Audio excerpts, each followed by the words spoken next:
தஞ்சாவூர்ல தீவு போன்ற அமைப்புல ஏரிக்கு நடுவுல ஒரு சிவன் கோவில் இருக்கிறதா நான் கேள்விப்பட்டு போன இடம் தான் தஞ்சாவூர் மாவட்டம் பாபநாசம் உடையார் கோவில்ல இருக்கிற கரவந்தீஸ்வரர் கோவில். உண்மையாவே இந்த கோவில் ஏரிகளுக்கு நடுவுல தான் ஒரு காலத்துல இருந்திருக்கு. இத பத்தி கல்வெட்டுகள்ல சொல்வதா கரந்தை செப்பேடுகள்ல இருக்கு. இந்த கோவிலுக்கு போயிட்டு வர்றதுக்காக ஒரு பக்கத்தை மட்டும் மூடி வழித்தடங்கள் உருவாக்கி இருக்காங்க. அதனாலேயே நாளடைவில் இந்த ஏரி குளமா சுருங்கிடுச்சு. இந்த கோவில் உள்ள நுழையும் போதே ரொம்பவே அமைதியா இருந்தது. பழமையான சிவன் கோவில் சோழர் காலத்துல கட்டப்பட்டது.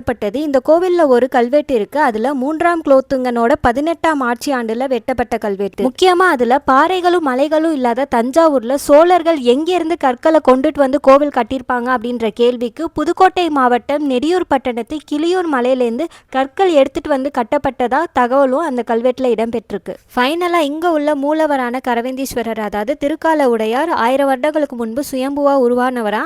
இந்த கோவிலை பத்தி இன்னும் டீட்டெயில் தெரிஞ்சவங்க கமெண்ட் பண்ணுங்க.